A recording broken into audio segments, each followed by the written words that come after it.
करके तहसीलदार दफ्तर, गमाडा दफ्तर और बाजवा तिन्नां दे उपर जिहड़ी है क्रिमिनल की कार्रवाई भी होनी चाहिए हैगी, क्रिमिनल कंप्लेंट भी आनी चाहिए है। बाजवा दी आ, गमाडा वालियां दी आ जां अफसरां दी आ, असीं वो भुगतीए। असीं ये चाहुंदे आ भी साडी लाइट ना कट्टी जावे, बाजवे चाहे रोज़ कट दिओ।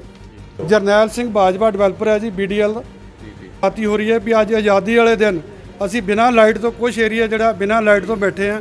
PSPCL ने साढ़े कनैक्शन कट दिते। पानी है ना, साढ़े कोल सड़क है ना, सीवरेज के आउटलैट है, ਜਿਹੜੇ ਉੱਥੇ ਖਾਲੀ ਪਲਾਟ ਨੇ ਉੱਥੇ ਸੀਵਰੇਜ ਦਾ ਪਾਣੀ ਪਿਆ ਹੋਇਆ। ਇਹ ਜਾ ਕੇ ਦੇਖਣ ਇਹ ਕੀ ਚਾਹੁੰਦੇ ਵੀ ਅਸੀਂ ਉੱਥੇ ਸੀਵਰੇਜ ਦਾ ਪਾਣੀ ਭਰ ਕੇ ਬਾਜਵੇ ਦੇ ਦਫ਼ਤਰ ਦੇ ਵਿੱਚ ਲੈ ਕੇ ਸੱਟੀਏ। ਫਿਰ ਤੇ ਦਫ਼ਤਰ ਦੀ ਇਹਦੀਆਂ ਲਾਈਟਾਂ ਕੱਟੋ ਸਾਰੀਆਂ, ਇਹਨੂੰ ਪਤਾ ਲੱਗੇ। ਤੁਸੀਂ ਉਲਟਾ ਸਾਨੂੰ ਸਾਡੀਆਂ ਲਾਈਟਾਂ ਕੱਟ ਦਿੰਦੇ ਹੋ, ਸਾਡੀ ਲਾਈਟ ਕਾ ਸਾਨੂੰ ਸਜ਼ਾ ਕਾਹਦੀ ਦੇ ਰਹੇ ਹੋ ਤੁਸੀਂ। ਸਤਿ ਸ਼੍ਰੀ ਅਕਾਲ। ਜਿੱਥੇ ਅਸੀਂ ਦੇਸ਼ ਦੀ ਆਜ਼ਾਦੀ ਦੀ ਗੱਲ ਕਰਦੇ ਹਾਂ, ਪ੍ਰਧਾਨ ਮੰਤਰੀ ਵੱਲੋਂ ਵੀ ਕਿਹਾ ਜਾ ਰਿਹਾ ਕਿ ਹਰ ਘਰ ਤੇ ਤਿਰੰਗਾ ਲਹਿਰਾਇਆ ਜਾਵੇ। ਉੱਥੇ ਜਿਹੜੇ ਲੋਕ ਨੇ, ਦੇਸ਼ ਦੇ ਲੋਕ ਹੀ ਜਿਹੜੇ ਕਿ ਪਰੇਸ਼ਾਨ ਹੈਗੇ, ਪ੍ਰਸ਼ਾਸਨ ਦੀ ਕੋਈ ਅਣਗਹਿਲੀਆਂ ਕਰਕੇ ਜਿਹੜੀ ਪ੍ਰਸ਼ਾਸਨ ਦੇ ਵੱਲੋਂ ਕੁਝ ਗੱਲਾਂ ਕਹੀਆਂ ਗਈਆਂ ਸੀ। ਇਹਨਾਂ ਦੇ ਸਾਰਿਆਂ ਦਾ ਇਹ ਕਹਿਣਾ ਕਿ ਜਿਹੜੀਆਂ ਗੱਲਾਂ ਅਸੀਂ ਇੱਥੇ ਘਰ ਬਣਾਏ, ਗੱਲ ਕਰ ਰਹੇ ਹਾਂ ਸਨੀ ਇਨਕਲੇਵ ਦੀ ਗੱਲ ਕਰ ਰਹੇ ਹਾਂ, ਮੋਹਾਲੀ ਚੰਡੀਗੜ੍ਹ ਦਾ ਉਹ ਏਰੀਆ ਜਿੱਥੇ ਕਿ ਹਰ ਪ੍ਰਕਾਰ ਦੇ ਲੋਕ ਰਹਿੰਦੇ ਆ, ਚਾਹੇ ਅਫਸਰ ਹੋਣ, ਹਰ ਇੱਥੇ ਡਾਕਟਰ ਅਫਸਰ ਸਾਰੇ ਲੋਕ ਇੱਥੇ ਰਹਿੰਦੇ ਆ। ਪਰ ਉਹਨਾਂ ਦਾ ਕਹਿਣਾ ਹੈ ਕਿ ਜਦੋਂ ਅਸੀਂ ਇੱਥੇ ਘਰ ਲਿਆ ਸੀ ਸਾਨੂੰ ਜੋ ਸੁਵਿਧਾ ਦੱਸੀਆਂ ਗਈਆਂ ਸੀ ਵੀ ਤੁਹਾਨੂੰ ਆਹ ਕੁਛ ਇੱਥੇ ਮਿਲੇਗਾ, ਜਦੋਂ ਅਸੀਂ ਚੀਜ਼ਾਂ ਖਰੀਦਣੀਆਂ ਸੀ ਸਭ ਕੁਝ ਸਾਨੂੰ ਦੱਸਿਆ ਗਿਆ। ਪਰ ਜਦੋਂ ਗੱਲ ਖਰੀਦਣ ਤੋਂ ਬਾਅਦ ਅਸੀਂ ਉੱਥੇ ਰਿਹਾਇਸ਼ ਕੀਤੀ ਤਾਂ ਜਿਹੜੇ ਸਿਸਟਮ ਹੈਗਾ ਸਾਰਾ ਸਿਸਟਮ ਜੋ ਕੋਈ ਦੱਸਿਆ ਗਿਆ ਸੀ ਉਹ ਗੱਲਾਂ ਝੂਠੀਆਂ ਸਾਬਤ ਹੋਈਆਂ। ਸਾਡੇ ਨਾਲ ਪ੍ਰਧਾਨ ਸਾਹਿਬ ਨੇ। ਸਭ ਤੋਂ ਪਹਿਲਾਂ ਕੀ ਨਾਮ ਕੀ ਤੁਹਾਡਾ ਜੀ? ਮੇਰਾ ਨਾਮ ਬਲਵੰਤ ਸਿੰਘ ਹੈ ਜੀ। ਮੈਂ sector 123 new Sunny enclave Kharar Mohali 'ਚ ਰਹਿੰਦਾ। ਅਸੀਂ 5-6 ਸਾਲ ਹੋ ਗਏ ਸਾਨੂੰ ਇੱਥੇ ਰਹਿੰਦਿਆਂ ਨੂੰ। 2014 'ਚ ਸੈਕਟਰ ਡਿਵੈਲਪ ਕੀਤਾ ਇਹਨਾਂ ਗਮਾਡਾ ਦੇ ਥਰੂ ਡਿਵੈਲਪਰ ਨੇ, ਜਿਹੜਾ ਡਿਵੈਲਪਰ ਜਰਨੈਲ ਸਿੰਘ ਬਾਜਵਾ BDL।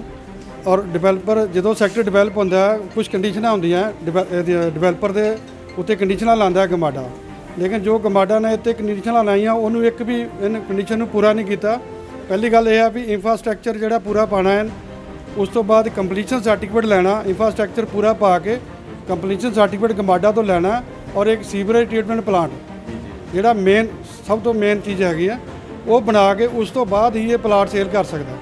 ਲੇਕਿਨ ਇਹ ਦੋਨੇ ਚੀਜ਼ਾਂ ਗੱਲ ਕਰੀਏ ਤਾਂ ਅੱਜ ਹਰ ਇੱਕ ਸਰਕਾਰਾਂ ਦੇ ਵੱਲੋਂ ਕਿਹਾ ਜਾ ਰਿਹਾ ਕਿ ਤਿਰੰਗਾ ਜਿਹੜਾ ਕਿ ਦੇਸ਼ ਦਾ ਲਹਿਰਾਇਆ ਜਾਵੇ ਹਰ ਇੱਕ ਛੱਤਾਂ। ਤੁਸੀਂ ਕੀ ਦੇਖਦੇ ਹੋ ਜਿਹੜੀ ਆਜ਼ਾਦੀ ਹੈਗੀ ਹੈ, ਤੁਸੀਂ ਇਸ ਆਜ਼ਾਦੀ ਨੂੰ ਕਿਸ ਤਰ੍ਹਾਂ ਦੇਖਦੇ ਹੋ? ਕਿਉਂਕਿ ਇੱਕ ਪਾਸੇ ਤੁਸੀਂ ਕਹਿ ਰਹੇ ਹੋ ਘਰ ਬਣਾਏ ਸੀ, ਜੋ ਸੁਵਿਧਾ ਦੱਸੀਆਂ ਸੀ ਉਹ ਮਿਲ ਨਹੀਂ ਰਹੀਆਂ, ਤੇ ਅੱਜ ਦੇਸ਼ ਦੀ ਆਜ਼ਾਦੀ ਜਿਹੜਾ 75ਵਾਂ ਵਰ੍ਹੇਗੰਢ ਹੈਗਾ। ਸਾਨੂੰ ਬੜਾ ਮਹਿਸੂਸ ਹੋ ਰਿਹਾ ਜੀ ਵੀ ਸਾਡੇ ਨਾਲ ਇੰਨੀ ਜ਼ਿਆਦਤੀ ਹੋ ਰਹੀ ਹੈ ਵੀ ਅੱਜ ਆਜ਼ਾਦੀ ਵਾਲੇ ਦਿਨ ਅਸੀਂ ਬਿਨਾਂ ਲਾਈਟ ਤੋਂ ਕੁਝ ਏਰੀਆ ਜਿਹੜਾ ਬਿਨਾਂ ਲਾਈਟ ਤੋਂ ਬੈਠੇ ਹਾਂ। PSPCL ਨੇ ਸਾਡੇ ਕਨੈਕਸ਼ਨ ਕੱਟ ਦਿੱਤੇ ਕਿਉਂਕਿ ਉਹਦੇ ਵਿੱਚ ਡਿਵੈਲਪਰ ਦੀ ਗਲਤੀ ਹੈ, ਇਹਨੇ ਬਿੱਲ ਨਹੀਂ ਜਮ੍ਹਾਂ ਕਰਾਇਆ। ਮੇਰੇ ਖਿਆਲ 2.5-3 ਕਰੋੜ ਦਾ ਇਹਦਾ ਬਿੱਲ ਪਿਆ ਪੈਂਡਿੰਗ PSPCL ਦੀ ਤਰਫ। ਉਹ ਇਸ ਕਰਕੇ ਸਾਡੇ ਕਨੈਕਸ਼ਨ ਕੱਟ ਦਿੰਦੇ, ਜਦ ਕਿ ਅਸੀਂ ਇਹਨੂੰ ਡਿਵੈਲਪਰ ਨੂੰ ਹਰ ਮਹੀਨੇ ਬਿਜਲੀ ਬਿੱਲ ਪੇ ਕਰਦੇ ਹਾਂ, ਲੇਕਿਨ ਇਹ ਅੱਗੇ ਬਿੱਲ ਪੇ ਨਹੀਂ ਕਰਦਾ। ਉਹਦੇ ਵਿੱਚ ਸਾਡਾ ਕੀ ਕਸੂਰ ਹੈ? ਸਾਨੂੰ ਕਿਉਂ ਧੋਖੇ 'ਚ ਰੱਖਿਆ ਜਾ ਰਿਹਾ? ਔਰ ਅੱਜ ਅਸੀਂ ਆਜ਼ਾਦੀ ਵਾਲੇ ਦਿਨ ਬਿਨਾਂ ਲਾਈਟ ਤੋਂ ਬੈਠੇ ਹਾਂ।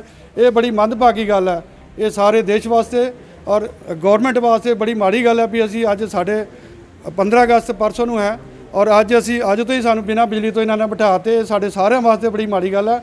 ਇਹ ਚੀਜ਼ ਦਾ ਸਾਰਿਆਂ ਵਿੱਚ ਹੀ ਬੜਾ ਰੋਸ ਹੈ ਵੀ ਸਾਡੀ ਲਾਈਟ ਚਾਲੂ ਕੀਤੀ ਜਾਵੇ ਔਰ ਡਿਵੈਲਪਰ ਸਾਡੀ ਗੱਲ ਸੁਣਨ ਨੂੰ ਤਿਆਰ ਨਹੀਂ ਹੈ। ਕਿਹੜੇ ਕੀ ਨਾਮ ਕੀ ਡਿਵੈਲਪਰ ਜਿਹਨਾਂ ਤੁਸੀਂ ਦੋਸ਼ ਲਗਾ ਰਹੇ ਹੋ? ਜਰਨੈਲ ਸਿੰਘ ਬਾਜਵਾ ਡਿਵੈਲਪਰ ਹੈ ਜੀ BDL। ਔਰ ਇਹਨੂੰ ਕਈ ਵਾਰੀ ਪਹਿਲੇ ਵੀ ਰਿਕੁਐਸਟ ਕਰ ਚੁੱਕੇ ਆ, ਲੇਕਿਨ ਇਹ ਕੋਈ ਕੰਮ ਨਹੀਂ ਕਰਦਾ ਜੀ। ਪੈਸੇ ਲੱਖਾਂ ਕਰੋੜਾਂ ਰੁਪਏ ਸਾਡੇ ਕੋਲ ਲੈ ਚੁੱਕੇ ਆ।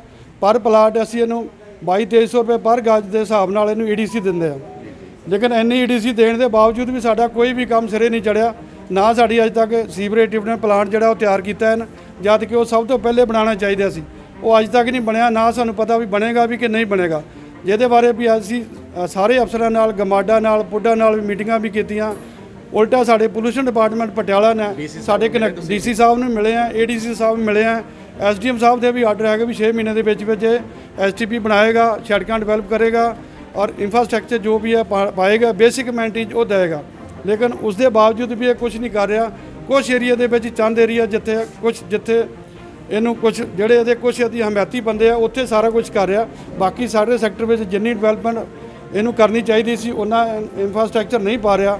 ਇਹਦੀਆਂ ਕੰਮ ਨਾ ਕਰਨ ਕਰਕੇ ਸਾਨੂੰ ਸਜ਼ਾ ਮਿਲ ਰਹੀ ਹੈ ਵੀ ਸਾਨੂੰ ਜਿਹੜੇ ਬਿਜਲੀ ਦੇ ਕਨੈਕਸ਼ਨ ਸਾਡੇ ਕੱਟੇ ਜਾ ਰਹੇ ਆ। ਹੁਣ ਸਮੱਸਿਆ ਕੀ ਹੈ? ਬਿਜਲੀ, ਪਾਣੀ ਤੇ ਸੜਕਾਂ, ਇਹ ਸਮੱਸਿਆ ਸਾਰੀ ਸੀਵਰੇਜ ਮੇਨ ਸੀਵਰੇਜ ਦੀ ਹੈ। ਬਿਜਲੀ, ਪਾਣੀ, ਸੜਕਾਂ, ਸਟੋਰਮ ਵਾਟਰ ਨਹੀਂ ਬਣਾਏ ਅੱਜ ਤੱਕ।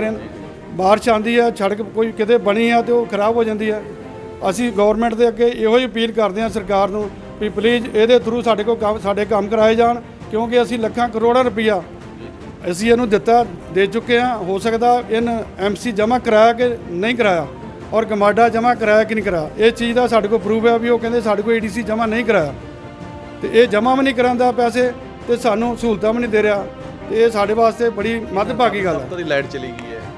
ਇਹ ਲਾਈਟ ਜੀ ਪਹਿਲੇ ਇਹਨਾਂ ਨੇ ਕੱਟੀ ਨਹੀਂ ਸੀ, ਸਾਡੇ ਜਦੋਂ ਘਰ ਦੀ ਲਾਈਟ ਕੱਟੀ ਗਈ ਸਾਡੇ ਰੈਜ਼ੀਡੈਂਸ ਕੋਸ ਏਰੀਆ ਦੀ, ਫਿਰ ਅਸੀਂ ਕਿਹਾ ਵੀ ਜਦੋਂ ਅਗਰ ਤੁਸੀਂ ਸਾਡੇ ਘਰਾਂ ਦੀ ਲਾਈਟ ਕੱਟ ਸਕਦੇ ਹੋ ਤੇ ਇਹਦੇ ਦਫ਼ਤਰ ਦਾ, ਇਹਦੇ ਘਰ ਦਾ, ਇਹਦੇ ਫੈਕਟਰੀ ਦਾ ਕਿਉਂ ਕੰਮ ਚੱਲ ਰਿਹਾ? ਇਹ ਤੁਸੀਂ ਲਾਈਟ ਜਿਹੜੀ ਬੰਦ ਹੋਈ ਤੁਸੀਂ ਖੁਦ ਕਟਵਾਈ ਹੈ ਮਤਲਬ? ਨਹੀਂ, ਅਸੀਂ ਨਹੀਂ ਕਟਵਾਈ ਜੀ, ਅਸੀਂ ਤੇ ਉਹਨਾਂ ਨੂੰ ਕਿਹਾ ਵੀ ਜਦੋਂ ਤੁਸੀਂ ਸਾਡੀ ਲਾਈਟ ਕਿਉਂ ਕੱਟੀ ਪਹਿਲੇ, ਜਾਂ ਤੇ ਇਹਦੇ ਦਫ਼ਤਰ ਦੀ ਇਹਦੀਆਂ ਲਾਈਟਾਂ ਕੱਟੋ ਸਾਰੀਆਂ, ਇਹਨੂੰ ਪਤਾ ਲੱਗੇ। ਤੁਸੀਂ ਉਲਟਾ ਸਾਨੂੰ ਸਾਡੀਆਂ ਲਾਈਟਾਂ ਕੱਟ ਦਿੰਦੇ ਹੋ, ਸਾਡੀ ਲਾਈਟ ਸਾਨੂੰ ਸਜ਼ਾ ਕਾਹਦੀ ਦੇ ਰਹੇ ਹੋ ਤੁਸੀਂ? ਅੱਗੇ ਸਾਨੂੰ ਪਹਿਲੇ ਪੋਲੂਸ਼ਨ ਡਿਪਾਰਟਮੈਂਟ ਸਜ਼ਾ ਦੇ ਚੁੱਕਾ, ਸਾਡੇ ਨਵੇਂ ਕਨੈਕਸ਼ਨ ਬੰਦ ਹੋ ਗਏ। ਹੁਣ ਜਿਹੜੇ 4-5 ਸਾਲ ਤੋਂ ਮਕਾਨ ਜਿਨ੍ਹਾਂ ਨੇ ਬਣਾਏ ਆ ਰਹਿਣ ਦੀ ਤਿਆਰੀ ਵਾਸਤੇ, ਅਸੀਂ ਉਹਨਾਂ ਨੂੰ ਕਨੈਕਸ਼ਨ ਨਹੀਂ ਦੇ ਰਹੀ ਗਵਰਨਮੈਂਟ। ਪੋਲੂਸ਼ਨ ਡਿਪਾਰਟਮੈਂਟ ਕਹਿੰਦਾ ਵੀ ਐਸਟੀਪੀ ਤਿਆਰ ਨਹੀਂ ਕਰ ਰਿਹਾ, ਹੁਣ ਐਸਟੀਪੀ ਉਹ ਨਹੀਂ ਬਣਾਉਂਦਾ, ਸਾਡਾ ਇਹ 'ਚ ਕੀ ਕਸੂਰ ਹੈ? ਇਹ ਉਹਨਾਂ ਨੂੰ ਸੋਚਣਾ ਚਾਹੀਦਾ ਡਿਵੈਲਪਰ ਨੂੰ ਕਿਸ ਤਰ੍ਹਾਂ ਟਾਈਟ ਕਰਨਾ, ਗਮਾਡਾ ਨੂੰ ਸੋਚਣਾ ਚਾਹੀਦਾ ਡਿਵੈਲਪਰ ਨੂੰ ਕਿਸ ਤਰ੍ਹਾਂ ਟਾਈਟ ਕਰਨਾ, ਕਿਉਂਕਿ ਅਸੀਂ ਤੇ ਇਹਨੂੰ ਪੈਸੇ ਦੇ ਚੁੱਕੇ ਹਾਂ। ਉਹ ਉਹਨਾਂ ਦੀ ਹੈਡੇਕ ਹੈ, ਸਾਨੂੰ ਕਿਉਂ ਸਜ਼ਾ ਦੇ ਰਹੇ ਹੋ? ਹੋਰ ਵੀ ਉਹ ਲੈਂਦੇ ਆ। ਅਨਮੋਲ ਗਗਨਮਾਨ ਇੱਥੋਂ ਦੇ ਵਿਧਾਇਕ, ਉਹਨਾਂ ਨੂੰ ਮਿਲਿਓ ਤੁਸੀਂ ਇਸ ਮਸਲੇ ਨੂੰ ਲੈ ਕੇ? ਹਾਂਜੀ, ਅਸੀਂ ਕੀ ਨਾਮ ਕੀ ਤੁਹਾਡਾ ਜੀ? ਕਮਲਜੀਤ ਸਿੰਘ ਜੀ ਜੀ ਸਾਥੀਓ, ਅਸੀਂ ਮੁਰਗਨ ਮਾਨ ਜੀ ਦੇ ਦਫ਼ਤਰ ਵੀ ਗਏ ਸੀਗੇ ਜੀ ਜੀ। ਔਰ ਉਹਨੂੰ ਪਹੁੰਚਾ ਚੁੱਕੇ ਲਿਖ ਕੇ, ਔਰ ਸੀਐਮ ਤੱਕ ਵੀ ਅਸੀਂ ਲੈਟਰ ਦੇ ਚੁੱਕੇ ਹਾਂ। ਸਾਡੇ ਕੋਲ ਹੀ ਖੜੇ ਆ। ਸੀਐਮ ਸਾਹਿਬ ਦੇ ਤੱਕ ਵੀ ਅਸੀਂ ਪਹੁੰਚਾ ਚੁੱਕੇ ਲੈਟਰ, ਔਰ ਉਹਨਾਂ ਦਾ ਜਵਾਬ ਵੀ ਆ ਗਿਆ ਵੀ ਮੈਂ ਹਰ ਮਹਿਕਮੇ ਨੂੰ ਲੈਟਰ ਮਾਰਕ ਕਰਤੀ ਆ। ਸਾਨੂੰ ਪੂਰੀ ਆਸ ਆ, ਜਿਵੇਂ ਅਸੀਂ ਅੱਜ ਵੀ ਕਿਹਾ ਵੀ ਦੇਖੋ ਕਸੂਰ ਸਾਡਾ ਕੀ ਕਸੂਰ ਆ। ਅਸੀਂ ਇਹ ਨਹੀਂ ਕਹਿੰਦੇ ਵੀ ਸਾਡੀ ਲੈਟਰ ਕਿਉਂ ਕੱਟਦੇ ਹੋ, ਸਾਡਾ ਤਾਂ ਕੱਟੋ ਜੇ ਸੁਪਰੀਮ ਕੋਰਟ ਦੇ ਆਰਡਰ ਨੇ, ਹਾਈ ਕੋਰਟ ਦੇ ਆਰਡਰ ਨੇ ਵੀ ਪਾਣੀ ਬਿਜਲੀ ਸੜਕ ਕੱਟ ਨਹੀਂ ਸਕਦੇ, ਚਾਹੇ ਤੁਸੀਂ ਬਿੱਲ ਦਾ ਬਾਅਦ ਕੇਸ ਲਓ ਜਮ੍ਹਾਂ ਕਰੋ। ਗਲਤੀ ਇਹਨਾਂ ਦੀ ਬਾਜਵਾਦੀ ਦੀ ਆ, ਕਮਾਂਡਾ ਵਾਲਿਆਂ ਦੀ ਆ ਜਾਂ ਅਫਸਰਾਂ ਦੀ ਆ, ਅਸੀਂ ਉਹ ਭੁਗਤੀਏ। ਅਸੀਂ ਇਹ ਚਾਹੁੰਦੇ ਆ ਵੀ ਸਾਡੀ ਲਾਈਟ ਨਾ ਕੱਟੀ ਜਾਵੇ, ਬਾਜਵਾ ਚਾਹੇ ਰੋਜ਼ ਕੱਟ ਦਿਓ, ਅਸੀਂ ਨਹੀਂ ਚਾਹੁੰਦੇ ਵੀ ਸਾਡੀ ਲਾਈਟ ਕੱਟੀ ਜਾਵੇ, ਕਿਉਂਕਿ ਅਸੀਂ ਸੁਪਰੀਮ ਕੋਰਟ ਦੇ ਆਰਡਰ ਦਿਖਾਏ ਉਹਨੂੰ ਦੇਖ ਕੇ ਦਿਖਾ ਵੀ ਚੁੱਕੇ ਹਾਂ। ਅਸੀਂ ਆਪਣੇ ਮੁਰਗਨ ਮਾਨ ਜੀ ਦੇ ਫਾਦਰ ਸਾਹਿਬ ਨੂੰ ਮਿਲ ਚੁੱਕੇ ਸੀਗੇ, ਉਹਨੇ ਵੀ ਸਾਨੂੰ ਵਿਸ਼ਵਾਸ ਦਵਾਇਆ। ਅਸੀਂ ਡੀ ਸਾਹਿਬ ਨੂੰ ਮਿਲੇ ਆ, ਪੁਲਿਸ ਪਟਿਆਲੇ ਨੂੰ ਮਿਲੇ, ਪੁਲਿਸ ਬੋਰਡ ਨੂੰ ਮਿਲੇ ਆ। ਸਾਡਾ ਕੀ ਸੁਣਾ ਜੀ? ਕੀ ਤੁਹਾਡਾ ਕੀ ਕਹਿਣਾ, ਤੁਹਾਡਾ ਕੀ ਨਾਮ ਕੀ ਹੈ? ਗੁਰਦੀਪ ਸਿੰਘ ਹੈ ਜੀ, ਸੰਨੀ ਇਨਕਲੇਵ ਪੀਯੂ ਬਲਾਕ ਤੋਂ। ਕੀ ਕਹਿਣਾ ਚਾਹੁੰਦਾ ਤੁਹਾਡਾ ਇਸ ਮਸਲੇ ਬਾਰੇ? ਕੀ ਹੈ ਮਤਲਬ ਕਦੋਂ ਤੱਕ ਇਹਨਾਂ ਨੂੰ ਹੱਲ ਮਿਲ ਸਕਦਾ ਜਾਂ ਕੋਈ ਵੇਖੋ ਜੀ, ਇਹ ਤੇ ਜਿੰਨਾ ਮਸਲਾ ਉਲਝਿਆ ਹੋਇਆ ਨਾ, ਇਹ ਬਿਨਾਂ ਸਰਕਾਰ ਦੀ ਦਖਲਅੰਦਾਜ਼ੀ ਤੋਂ ਹੱਲ ਨਹੀਂ ਹੋ ਸਕਦਾ। ਜਿੰਨਾ ਜੋ ਮਰਜ਼ੀ ਇਹ ਕਹੀ ਜਾਵੇ, ਕਰਦਾ ਕੁਝ ਨਹੀਂ ਹੈ। ਨਾ ਕੋਈ ਅਫਸਰ ਇਹ 'ਤੇ ਦਬਾਅ ਪਾਵੇ, ਨਾ ਕੋਈ ਸਾਨੂੰ ਉਹ ਕੁਝ ਕਹਿੰਦੇ ਆ।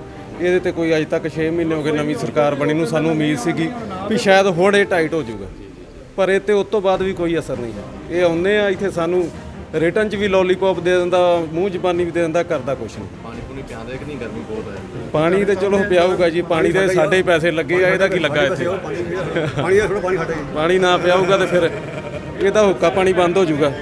ਇਹ ਚੀਜ਼ਾਂ ਨੇ ਜੀ, ਇਹ ਮਤਲਬ ਇਹਦੇ ਵੱਸ ਦੀ ਗੱਲ ਨਹੀਂ, ਕਿਉਂਕਿ ਅਫਸਰਾਂ ਨੇ ਸਾਰਿਆਂ ਨੇ ਪਹਿਲਾਂ ਇੰਨਾ ਕਿ ਇਹਨੂੰ ਵੀ ਖਾਦਾ ਸ਼ਾਇਦ, ਜਿਹਦੇ ਕਰਕੇ ਇਹ ਵੀ ਪ੍ਰੋਬਲਮ 'ਚ ਆ। ਪਹਿਲਾਂ ਇਹਨੇ ਸੋਚਿਆ ਵੀ ਇਹਨਾਂ ਲੋਕਾਂ ਦੀ ਕਿਹੜੀ ਗੱਲ ਹੈ, ਇਹਨਾਂ ਨੂੰ ਤਾਂ ਬੇਵਕੂਫ ਬਣਾਈ ਜਾਂਦੇ, ਅੱਗੇ ਵੀ ਬਣਾਈ ਜਾਵਾਂਗੇ। ਉਹ ਗੱਲ ਬਣੀ ਨਹੀਂ ਇਹਦੀ, ਹੁਣ ਲੋਕ ਜਾਗ ਉੱਠੇ।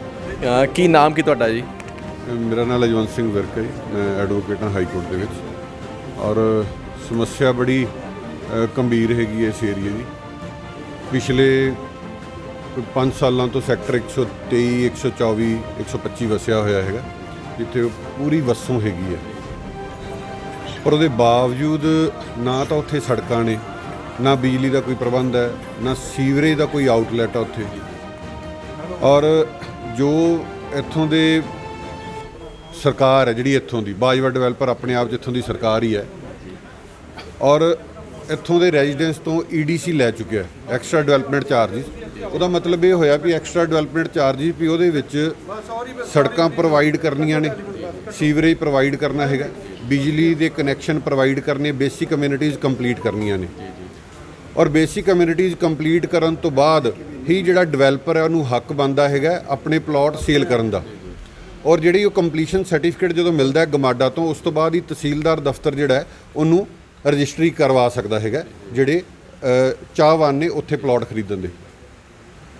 ਔਰ ਸਮੱਸਿਆ ਹੈ, ਤੁਸੀਂ ਇਹ ਚੀਜ਼ ਦੇਖੋ ਕਿ ਨਾ ਤਾਂ ਗਮਾਡਾ ਨੇ ਕੰਪਲੀਸ਼ਨ ਸਰਟੀਫਿਕੇਟ ਦਿੱਤਾ ਬਾਜਵਾ ਨੂੰ, ਔਰ ਨਾ ਹੀ ਤਹਿਸੀਲਦਾਰ ਦਫ਼ਤਰ ਦੇ ਕੋਲ ਕੋਈ ਇਹੋ ਜਿਹਾ ਸਰਟੀਫਿਕੇਟ ਹੈ ਜਿਹਦੇ ਤੋਂ ਇਹ ਹੋਵੇ ਕਿ ਜੀ ਬੇਸਿਕ ਕਮਿਊਨਿਟੀਜ਼ ਕੰਪਲੀਟ ਹੋ ਗਈਆਂ। ਔਰ ਤਹਿਸੀਲਦਾਰ ਜਿਹੜਾ ਰੈਵਨਿਊ ਡਿਪਾਰਟਮੈਂਟ ਆ ਉਹ ਇਸ ਚੀਜ਼ ਦੇ ਰਾਈਟਫੁਲੀ ਜਿਹੜਾ ਹੈ ਉਹ ਪਲਾਟ ਦੀ ਰਜਿਸਟਰੀਆਂ ਕਰਵਾ ਸਕਦਾ। ਤਿੰਨੇ ਆਪਸ ਦੇ ਵਿੱਚ ਰਲੇ ਹੋਏ ਹੈ, ਸਾਜ਼ਬਾਜ਼ ਨੇ ਆਪਸ ਦੇ ਵਿੱਚ। ਔਰ ਇਹ ਇਸੇ ਚੀਜ਼ ਤੋਂ ਮੰਨਿਆ ਜਾ ਸਕਦਾ ਹੈਗਾ ਕਿ ਪੋਲਿਊਸ਼ਨ ਕੰਟਰੋਲ ਬੋਰਡ ਨੇ, ਜਿਹੜੀ ਲਾਸਟ ਹੀਅਰਿੰਗ ਸੀ ਪੋਲਿਊਸ਼ਨ ਕੰਟਰੋਲ ਬੋਰਡ ਦੀ, ਚੇਅਰਮੈਨ ਸਾਹਿਬ ਨੇ ਇਸ ਗੱਲ ਤੇ ਕਮੈਂਟ ਕੀਤਾ ਹੈਗਾ ਕਿ ਗਮਾਡਾ ਦਫ਼ਤਰ ਦਾ ਕੰਪਲੀਸ਼ਨ ਸਰਟੀਫਿਕੇਟ ਜਦੋਂ ਮਿਲਿਆ ਹੀ ਨਹੀਂ ਹੈ ਤਾਂ ਤੁਸੀਂ ਪਲਾਟ ਸੇਲ ਕਿਵੇਂ ਕੀਤੇ। ਇਸ ਕਰਕੇ ਤਹਿਸੀਲਦਾਰ ਦਫ਼ਤਰ, ਗਮਾਡਾ ਦਫ਼ਤਰ ਔਰ ਬਾਜਵਾ ਤਿੰਨਾਂ ਦੇ ਉੱਪਰ ਜਿਹੜੀ ਹੈ ਕ੍ਰਿਮੀਨਲ ਦੀ ਕਾਰਵਾਈ ਵੀ ਹੋਣੀ ਚਾਹੀਦੀ ਹੈਗੀ, ਕ੍ਰਿਮੀਨਲ ਕੰਪਲੇਂਟ ਵੀ ਆਉਣੀ ਚਾਹੀਦੀ ਹੈ, ਔਰ ਜਿਹੜੇ ਇੱਥੋਂ ਦੇ ਰੈਜ਼ੀਡੈਂਟਸ ਨੇ ਉਹਨਾਂ ਦੇ ਬਣਦੇ ਹੱਕ ਵੀ ਮਿਲਣੇ ਚਾਹੀਦੇ ਹੈਗੇ ਹੈ। ਔਰ ਜਿਹੜਾ ਇਹ ਗਮਾਡਾ ਦਾ ਦਫ਼ਤਰ ਹੈਗਾ, ਇਹਦਾ ਜਿਹੜਾ ਚੇਅਰਮੈਨ ਹੈ ਉਹ ਚੀਫ ਮਿਨਿਸਟਰ ਪੰਜਾਬ ਹੈ। ਔਰ ਜੇ ਸਾਡੇ ਜਿਹੜੇ ਚੀਫ ਮਿਨਿਸਟਰ ਪੰਜਾਬ ਜੇ ਉਹਨਾਂ ਦੇ ਅੰਡਰ ਆਉਂਦਾ ਹੋਇਆ ਡਿਪਾਰਟਮੈਂਟ ਜੇ ਉਹਦਾ ਹੀ ਇਹ ਹਾਲ ਹੈਗਾ ਤਾਂ ਅਸੀਂ ਇਹ ਦੇਖ ਸਕਦੇ ਹਾਂ ਵੀ ਬਾਕੀ ਪੰਜਾਬ ਦਾ ਕੀ ਹਾਲ ਹੋਊਗਾ। ਇਸ ਕਰਕੇ ਆ ਜਿਹੜਾ ਇਲੈਕਟ੍ਰਿਸਿਟੀ ਵਾਲਾ ਇਸ਼ੂ ਜਿਹੜਾ ਹੁਣ ਜਿਸ ਕਰਕੇ ਅਸੀਂ ਸਾਰੇ ਜਣੇ ਇਕੱਠੇ ਹੋਏ ਹਾਂ, ਇਸ ਚੀਜ਼ ਦੇ ਵਿੱਚ ਜਿਵੇਂ ਪ੍ਰਧਾਨ ਜੀ ਨੇ ਵੀ ਦੱਸਿਆ ਕਿ ਅਸੀਂ ਆਪਣੇ ਬਿੱਲ ਪੇ ਕਰ ਚੁੱਕੇ ਹਾਂ। ਬਿੱਲ ਜਿਹੜੇ ਪੇ ਕਰਕੇ ਬਿੱਲ ਦਾ ਜਿਹੜਾ ਪੇਮੈਂਟ ਆ ਉਹ ਬਾਜਵਾ ਡਿਵੈਲਪਰ ਲੈ ਰਿਹਾ, ਔਰ ਬਾਜਵਾ ਡਿਵੈਲਪਰ ਦੀ ਡਿਊਟੀ ਹੈਗੀ ਹੈ ਉਹ ਬਿਜਲੀ PSPCL ਦੇ ਵਿੱਚ ਡਿਪੋਜ਼ਿਟ ਕਰਨਾ, ਉਹਨੂੰ ਸਬਮਿਟ ਕਰਨਾ ਪੇਮੈਂਟ ਨੂੰ। ਔਰ ਜੇ ਬਾਜਵਾ ਦਫ਼ਤਰ ਉੱਥੇ ਡਿਪੋਜ਼ਿਟ ਨਹੀਂ ਕਰ ਰਿਹਾ ਤਾਂ ਉਹਦੇ ਵਿੱਚ ਇੱਥੋਂ ਦੇ ਰੈਜ਼ੀਡੈਂਟਸ ਦੀ ਕੀ ਗਲਤੀ ਹੋਈ। ਤੇ ਉਹ ਬਿਜਲੀ ਕਨੈਕਸ਼ਨ ਜੇ ਸਪੋਜ਼ ਇਨ ਕੇਸ ਜੇ ਕਨੈਕਸ਼ਨ ਕੱਟਣਾ ਵੀ ਹੈ ਤਾਂ ਵੀ PSPCL ਦੇ ਕੋਲ ਕੋਈ ਅਥਾਰਟੀ ਨਹੀਂ ਹੈ ਕਿ ਬਿਨਾਂ ਨੋਟਿਸ ਦਿੱਤੇ, ਬਿਨਾਂ ਓਪਰਚੁਨਿਟੀ ਆਫ ਹੀਅਰਿੰਗ ਦਿੱਤੀ ਹੋਏ, ਜਿਹੜਾ ਅਗਰੀਵਡ ਬੰਦਾ ਹੈਗਾ ਉਹਨੂੰ ਓਪਰਚੁਨਿਟੀ ਆਫ ਹੀਅਰਿੰਗ ਦਿੱਤੇ ਬਿਨਾਂ ਤੁਸੀਂ ਉਹਦਾ ਕਨੈਕਸ਼ਨ ਕੱਟ ਦਿਓ। ਇਹ ਟੋਟਲੀ ਇਲੀਗਲ ਹੈ। ਔਰ ਚੀਫ ਮਿਨਿਸਟਰ ਸਾਹਿਬ ਨੂੰ ਇਸ ਚੀਜ਼ ਦਾ ਕੋਗਨੀਜੈਂਸ ਲੈਣਾ ਚਾਹੀਦਾ ਹੈਗਾ ਕਿ ਇਹਨਾਂ ਦੇ ਜਿਹੜੇ ਅਫਸਰ ਨੇ ਉਹਨਾਂ ਤੇ ਬਣਦੀ ਕਾਰਵਾਈ ਕੀਤੀ ਜਾਵੇ। ਇਹ ਕਿ ਹਰ ਜਦੋਂ ਵੀ ਕੋਈ ਕਿਸੇ ਨੂੰ ਦੁੱਖ ਤਕਲੀਫ ਹੋਵੇ ਤਾਂ ਕੀ ਆਮ ਬੰਦਾ ਹੀ ਕੋਰਟ ਦੇ ਵਿੱਚ ਜਾਵੇ ਕਿ ਜਿਹੜੇ ਸਰਕਾਰੀ ਬੰਦੇ ਨੇ ਇਹਨਾਂ ਦੀ ਕੋਈ ਡਿਊਟੀ ਨਹੀਂ ਬਣਦੀ, ਜਾਂ ਜਿਹੜੇ ਮੰਤਰੀ ਨੇ, ਜਿਹੜੇ ਡਿਪਾਰਟਮੈਂਟ ਜਿਨ੍ਹਾਂ ਦੇ ਅੰਡਰ ਆਉਂਦਾ ਇਹਨਾਂ ਦੀ ਕੋਈ ਲੋਕਤੰਤਰ ਦਾ ਮਤਲਬ ਕੀ ਹੈ। ਜਦੋਂ ਅਸੀਂ ਆਪਣਾ ਰਿਪਰੈਜ਼ੈਂਟੇਟਿਵ ਚੁਣ ਕੇ ਭੇਜ ਦਿੱਤਾ ਉੱਥੇ ਤਾਂ ਉਹ ਉੱਥੇ ਸਾਡੇ ਵਾਸਤੇ ਗੱਲ ਰੱਖੇ, ਹਰ ਗੱਲ ਤੇ ਅਸੀਂ ਕੋਰਟ ਕਚਹਿਰੀ 'ਚ ਜਾਈਏ। ਕਿ ਆਮ ਬੰਦਾ ਕੀ ਅਸੀਂ ਵਿਹਲੇ ਹੈਗੇ ਇਸ ਕੰਮ ਵਾਸਤੇ ਕਿ ਅਸੀਂ ਬਿਜਲੀ ਦੇ ਕਨੈਕਸ਼ਨ, ਸਾਡਾ ਬਿਜਲੀ ਦਾ ਕਨੈਕਸ਼ਨ ਕੱਟ ਦਿੱਤਾ ਵਿਦਆਊਟ ਗਿਵਿੰਗ ਨੋਟਿਸ, ਤਾਂ ਉਹਦੇ ਵਾਸਤੇ ਹੁਣ ਅਸੀਂ ਜਾ ਕੇ ਪਹਿਲਾਂ ਸਾਰੇ ਬੰਦੇ ਇਕੱਠੇ ਹੋ ਕੇ ਐਜੀਟੇਟ ਕਰੀਏ। ਕੱਲ ਨੂੰ ਜੇ ਅਸੀਂ ਸੜਕ ਰੋਕ ਲਈਏ ਤਾਂ ਕੱਲ ਨੂੰ ਡਾਂਗਾ ਵੀ ਅਸੀਂ ਖਾਈਏ। ਮਤਲਬ ਇੱਕ ਤਾਂ ਚੋਰੀ ਹੈ, ਉੱਤੋਂ ਸੀਨਾ ਚੋਰੀ ਹੈ ਸਾਡੇ ਉੱਤੇ ਕਿ ਅਸੀਂ ਨਾ ਸਾਡੇ ਕੋਲ ਬਿਜਲੀ ਦਾ ਕਨੈਕਸ਼ਨ ਹੈ, ਨਾ ਸਾਡੇ ਕੋਲ ਪਾਣੀ ਹੈ, ਨਾ ਸਾਡੇ ਕੋਲ ਸੜਕਾਂ ਹੈ, ਨਾ ਸੀਵਰੇਜ ਦੇ ਆਊਟਲੈਟ ਹੈ। ਜਿਹੜੇ ਉੱਥੇ ਖਾਲੀ ਪਲਾਟ ਨੇ ਉੱਥੇ ਸੀਵਰੇਜ ਦਾ ਪਾਣੀ ਪਿਆ ਹੋਇਆ। ਇਹ ਜਾ ਕੇ ਦੇਖਣ ਇਹ ਕੀ ਚਾਹੁੰਦੇ ਵੀ ਅਸੀਂ ਉੱਥੇ ਸੀਵਰੇਜ ਦਾ ਪਾਣੀ ਭਰ ਕੇ ਬਾਜਵੇ ਦੇ ਦਫ਼ਤਰ ਦੇ ਵਿੱਚ ਲੈ ਕੇ ਸੱਟੀਏ ਫਿਰ। ਇਸ ਕਰਕੇ ਸਾਡੀ ਅਰਜ਼ ਸਰਕਾਰ ਵੱਲ ਹੈ ਹੁਣ ਕਿ ਸਾਨੂੰ ਕੋਰਟ ਕਚਹਿਰੀਆਂ ਵਾਲੇ ਪਾਸੇ ਲੈ ਕੇ ਜਾਣ ਦੀ ਬਜਾਏ, ਹਾਲਾਂਕਿ ਜਾ ਸਕਦੇ ਹਾਂ ਅਸੀਂ, ਕਾਨੂੰਨੀ ਲੜਾਈ ਵੀ ਲੜਾਂਗੇ, ਪਰ ਸਾਡੀ ਸਾਰਿਆਂ ਦੀ ਹੱਥ ਜੋੜ ਕੇ ਬੇਨਤੀ ਹੈ ਕਿ ਸਾਨੂੰ ਉਸ ਪਾਸੇ ਲੈ ਕੇ ਜਾਣ ਦੀ ਬਜਾਏ ਸਰਕਾਰ ਇਸ ਚੀਜ਼ ਦਾ ਕੋਗਨੀਜੈਂਸ ਲਵੇ ਔਰ ਜਿਹੜੀ ਬਣਦੀ ਕਾਰਵਾਈ ਹੈ ਸਰਕਾਰੀ ਅਫਸਰਾਂ ਤੇ ਵੀ ਕਰੇ ਔਰ ਬਾਜਵਾ ਤੇ ਤਾਂ ਕਰਨੀ ਹੈ। ਇਹ ਸੀ ਸਾਡੇ ਨਾਲ ਜਿਹੜੇ ਸਨੀ ਇਨਕਲੇਵ ਦੇ ਜਿਹੜੇ ਲੋਕ ਨੇ, ਪਰੇਸ਼ਾਨ ਲੋਕ ਨੇ, ਕਾਫੀ ਦਫ਼ਤਰ ਜੁੜੇ ਨੇ। ਅਸੀਂ ਕਹਿੰਦੇ ਸਾਰੇ ਮੇਰੇ ਸਹਿਯੋਗੀ ਬਜਾਜ ਸਾਹਿਬ ਸਾਰਿਆਂ ਨੂੰ ਦਿਖਾਉਂਦੇ ਆ ਤੇ ਜਿਹੜਾ ਮਾਹੌਲ ਹੈਗਾ ਗਰਮਾਇਆ ਮਾਹੌਲ ਹੈ, ਕਿਉਂਕਿ ਇਹਨਾਂ ਨੇ ਇੰਨਾ ਪੈਸਾ ਭਰਿਆ ਤਾਂ ਜਿਹੜਾ ਪੈਸੇ ਦਾ ਮੁੱਲ ਹੈਗਾ, ਪ੍ਰਾਪਰਟੀਆਂ ਦਾ ਜਿਹੜਾ ਉੱਥੇ ਫੈਸਿਲਿਟੀਜ਼ ਹੈਗੀਆਂ ਨਹੀਂ ਮਿਲ ਰਹੀਆਂ। ਭਗਵੰਤ ਮਾਨ ਸਰਕਾਰ ਅੱਗੇ ਹੱਥ ਜੋੜ ਕੇ ਬੇਨਤੀ ਕਰ ਰਹੇ ਨੇ ਕਿ ਜਿਹੜਾ ਹੱਲ ਹੈ ਜਲਦੀ ਕਰਵਾਇਆ ਜਾਵੇ, ਨਹੀਂ ਤਾਂ ਅਸੀਂ ਕਾਨੂੰਨ ਦਾ ਸਹਾਰਾ ਲਵਾਂਗੇ। ਮੇਰੇ ਸਹਿਯੋਗੀ ਰੋਹਿਤ ਬਜਾਜ ਦੇ ਨਾਲ ਸੰਦੀਪ ਕੰਬੋਜ ਮੋਹਾਲੀ ਤੋਂ।